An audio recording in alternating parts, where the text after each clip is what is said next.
Hello, welcome to the BCW Member Spotlight. I am your host, Linda Tyler, Vice President of Membership and Programs. I am delighted to introduce and welcome our guest today, Dr. Joseph Ricca, Superintendent of Schools for the White Plains City School District. Dr. Ricca has 15 years' experience as a superintendent of schools, serving in both New York and New Jersey. Joe started his career as a history teacher, then served as an assistant principal and principal prior to becoming a superintendent of schools at the age of 30. I'm very proud to share. With a bachelor's degree from Seton Hall University, Dr. Ricca earned his master's in education from Harvard University, a Master of Arts from Caldwell College, and an educational doctorate from Walden University. Dr. Ricca is currently president of the Southern Westchester BOCES Chief School Administrators Association and past president of the Lower Hudson Council of School Superintendents. Joe also served on the Commissioner's COVID-19 Task Force for Reopening Schools and the Westchester County Department of Health's COVID-19 Task Force. Dr. Ricca worked with the White House, CDC, and Rockefeller Foundation to assist schools to identify best practices to serve their communities during the pandemic. And last but not least, Dr. Ricca served on the New Jersey Anti-Bullying Task Force and is also a member of the New Jersey State Board of Education, appointed by former Governor Chris Christie in 2017. Wow. You are definitely involved in every aspect of education in the tri-state area. Welcome, Dr. Ricca, and we're so glad you're here today. Thank you so much. It's such a pleasure to be here, and hearing that read, I can't say no to a meeting, I think is what it is.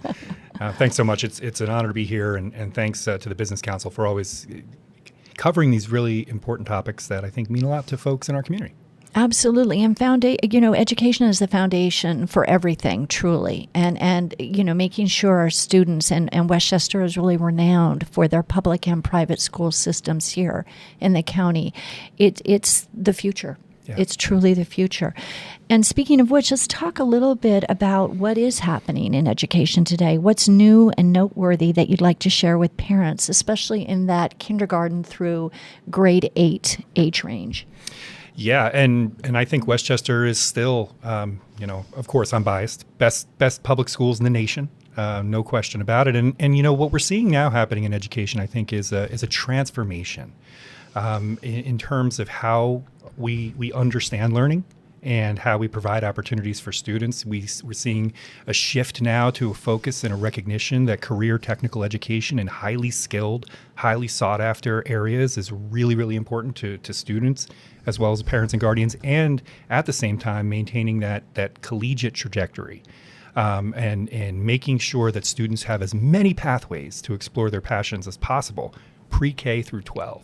And then supporting the families as best as we can to make sure that they also know all of the opportunities available. So it's a very dynamic time. It's pretty exciting. Absolutely. And as you say that, I'm thinking about Roger Helmy School in White Plains, in Yonkers for skill-based training. There are great college-bound career paths as well. And I guess as parents and educators, helping your kids navigate which is the right one for them. Right. And let's talk about, especially you served on the COVID-19 task force. Here we are 5 years later. And it was such a unique time in the world, frankly, for children who were learning for a while remotely and then hybrid. And then now we're so happy to say back in the school classroom. How do you think kids are doing 5 years later? Is everyone caught up in kind of from an academic and an emotional standpoint? That's a great question, and I think it's something that we as educators, as teachers, are constantly asking ourselves and constantly thinking about while we're working with young people. I can't say enough about the teachers. The teachers were working so hard to figure out a way to make sure that we could get back into classrooms as quickly as possible. And in White Plains, we really didn't close. So we were open and serving students and families as best as we can or could during that time. And the more we learned, the more we were able to do. And looking back now, the question of are we caught up is a big one because I don't know that that's necessarily a question that can be answered for every student. The reality is, one of the things that we learned is that closing schools is devastating. It's devastating for families. It's devastating for children. And as a dad who had a pre-K child and a first grader at that time, I saw it both at work in my professional life, and I also saw it in my home life. And so what we're working on now is making sure that we're meeting students where they are and recognizing that the trajectory that we may have anticipated pre-pandemic is definitely changed. Many, many students have caught up to the academic side. But we also know that there is now a sociological piece that we're supporting. So mental health and well-being. There are still lingering effects from the pandemic that students and their families are working toward overcoming, and schools are a big part of that process. So for the parents who are listening today, if they feel like their child may need some added academic or emotional support, what do you recommend they do? Yeah, absolutely. That's a great question. So any parent or guardian who's listening today or thinking about maybe a child in their family, even their extended family, if they're concerned about anything related to development, definitely reaching out to your child's teacher is the best thing to do immediately. And oftentimes it'll be a point of contact that'll continue to be a resource moving forward. Talking to your pediatrician about concerns related to development is something that you might want to consider as well. But I think for parents, one of the things that we need to be comfortable with is that we don't have to go it alone. And, the public schools here in Westchester County, there are so many people available to help parents navigate any questions that they might have. And there are no bad questions. I love that. And, as a parent of adult children, and I've been through the school system, right? They're both through with college now, but I can't say enough about how dedicated their teachers were. Right. Really almost makes me emotional. They were terrific. Yeah, they really are very, very important members of the sort of extended family that children are involved with. And, for us as parents, recognizing that they're partners and, to realize the success that we all hope for our children, that strong partnership at school is really critical.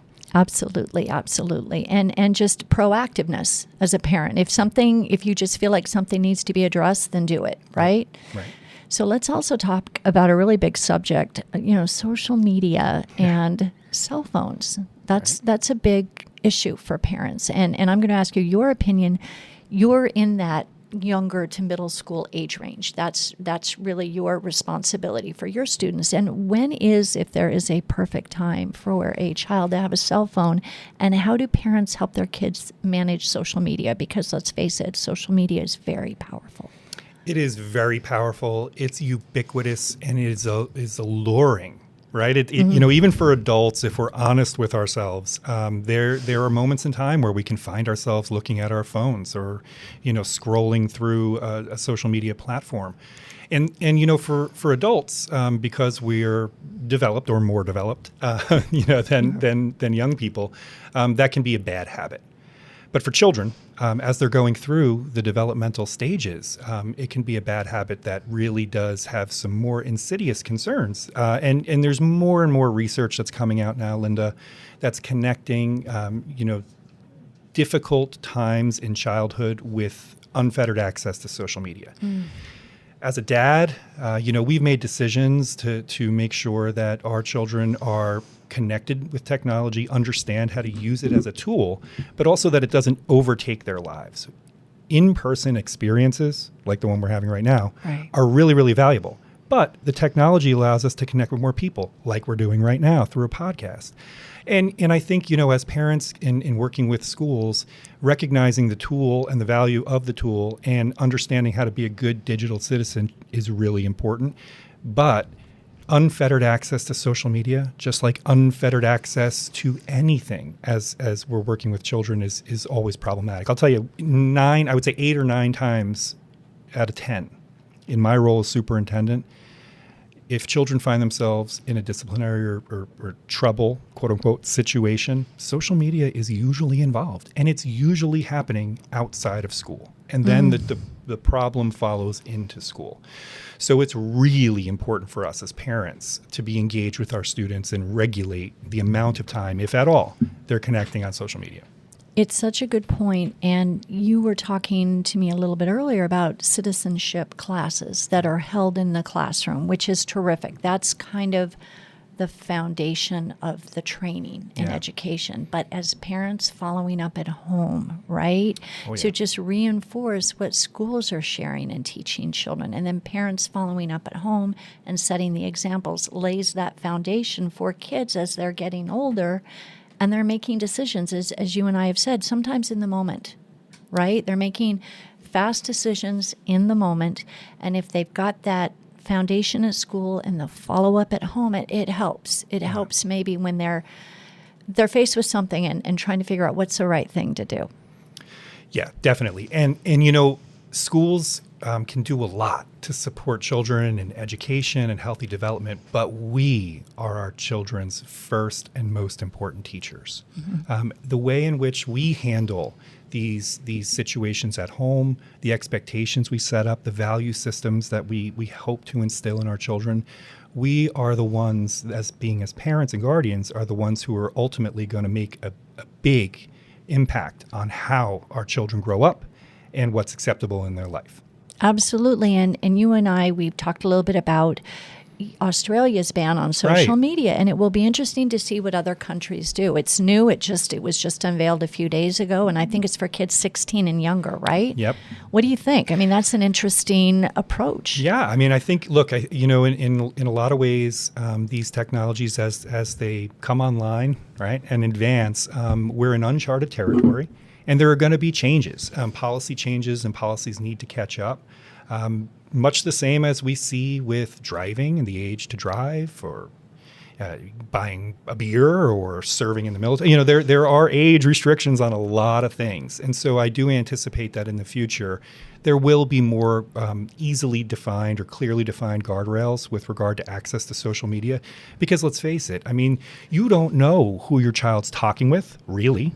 If they're just out there online, engaging with folks who they've never met. And, there are a lot of dangerous situations that can occur, and we want to make sure we're keeping our children everywhere as safe as possible. So 16 before engaging with social media, I think that makes sense. We're going to learn more as time goes on, for sure. And I agree with you. I think we're going to see policy changes here. Even our governor is talking about right now so-called limitations or cell phone bans in schools, and local school districts are working really hard. And here in Westchester, I'm really proud to say that the school districts and the boards of education are working hard to have policies in place that both respect the student and where they are developmentally. So high school students are different than elementary school students, but also to have policies in place that make sense, that help students learn how to use these technologies as a tool, but also to limit the distractions and limit the social conflict that can emerge. Absolutely. And I think that also dovetails a little bit into, I think a lot of parents have that rule right at the table, no cell phones at the dinner table. They try. Sometimes it's easier than others to reinforce. But the importance of having dinner with your kids, studies have been done, right? It doesn't happen, I think, in any household every night because parents have schedules, as do kids. But talk to us a little bit about your thoughts on, trying to have some sort of consistent schedule. Maybe it's once a week, twice a week, whatever it is, to have dinner as a family, and what these studies show. Yep. Yeah, and it's a great point. And families are dynamic and they're different. One of the things we learned throughout the pandemic is that every single family is a unique situation and has a unique set of needs. So for our parents and guardians who are listening right now, they're like, oh man, I'm never at the dinner table. That's okay. The fact that you're trying to set up time to connect with your child in a meaningful way, or you're making sure that you are putting down the email, or you're getting away from the television, or you're putting down the newspaper, whatever that distraction or that barrier between you and your child might be, you're already moving in the right direction. So I think what we try to do as parents is our best. And knowing and understanding that having that time to talk with our children, and most importantly, to listen to them, you're doing it. If you're taking time to listen to your child, to learn about their day, to talk with them about whatever they're experiencing, that's great. And dinner, if you can make dinners once, twice, 5, 6 times a week, you're absolutely doing the right thing. You know what? That's perfect. And I think what I'm hearing you say is the listening part. So every family's different and their schedules are different. So maybe it's not dinner. Maybe you're aiming for breakfast twice a week. Or maybe when you're driving kids around to soccer practice, it's in the car. It's having the conversation, right? Absolutely. That's really the key. Yeah. And consistently is different for everybody. It is. And maybe you travel for work, or maybe you're in a household that's been separated through divorce. You can still have very, very successful, enriching, and powerful relationships with your children, regardless of what the situation is, if you're taking that time to set up that structure and those parameters, and you're making that effort. Absolutely. So it's just figuring out what's right for you and your family. That's right. So let's talk about, because the new year is upon us, let's talk about summer plans and what kids, because they've got that 8 to 10 weeks off at every age, and there's so many great options out here. What should parents be thinking about as they're figuring out what their kids should and want to be doing during the summer so they're busy and engaged and happy? Right. And I think that's the name of the game, right? Engaged, happy, fun, moving around, making sure that they're taking this time and that it's constructive time, right? Not necessarily just do whatever you want. Right. And balancing also those experiences with a little bit of focus on keeping up the reading and making sure we're working on our math. And we know, you know your child best. And oftentimes teachers provide some recommendations for summer study or making sure that the students are still engaged academically. And I know parents and guardians take advantage of a lot of different things depending on their circumstances, whether it be summer camps, sleepaway camps, or even day camps. But I think the idea of trying to set up a summer schedule for students so that they're having experiences that are going to be best and most exciting for them can be a really great family conversation and opportunity. It's one of those times where you can sit down together and say, so here's what, the summer, here are the days that are available. What would we like to do? And parents who are able to take some time to spend with their child together doing things, and it doesn't have to cost a lot of money or any money, going to the park, going to the beach, taking a ride on a train or in a car. There are these types of experiences that you can have with your child that you might think it's just a car ride. But that might be a moment in time that your child remembers forever because you gave your most precious asset to them, which is your time. None of us can get it back, right? Every second we spend together, they're gone. So the more time we can spend with our children, the more time we can make sure that we're creating opportunities that are going to be experiential for them and model what's important. That the summer is a real great time to do that. So summer camps, family excursions, a time where we're just sitting down talking, and then we do have to work in that reading and that literacy piece because, and look, and you can find all different kinds of ways to do it. Reading a comic book, reading a graphic novel, reading, as long as you're reading is important. So what your child's interested in is great. Working on those math skills and in science and all those things, they're in everyday life. And if you can take those opportunities, I think you're going to be setting yourself up for a really fun summer, but also a summer that your child's going to remember because, you structured it in a way that was exciting for them. I love that. And, it's such a reminder that where we live in New York, right? Yeah. Westchester County, the gorgeous parks and so hiking and biking trails. And then we're a 40-minute train ride from New York City. That can be a real adventure, right? A day in New York City occasionally. So there's a lot of options for us out here in Westchester County and New York State. Even taking your child with you when you're running chores. These are meaningful experiences for our kids. And also seeing you interact with the world, we're modeling for our kids on, a day-to-day life. And so all of those things, they might seem mundane to us. They can really be mind-blowing for a student or a child who hasn't ever experienced it. And you want them to experience those things. It's so true. And I think even for us as adults, some of our childhood memories for all of us are sometimes the most simple things that you just remember you did with your family. Absolutely. It's not the major, not always, right? That's important too. But those everyday interactions, it's amazing what sticks in our minds. My daughter can tell you every establishment that we visit on a weekend that gives away Dum Dum lollipops, right?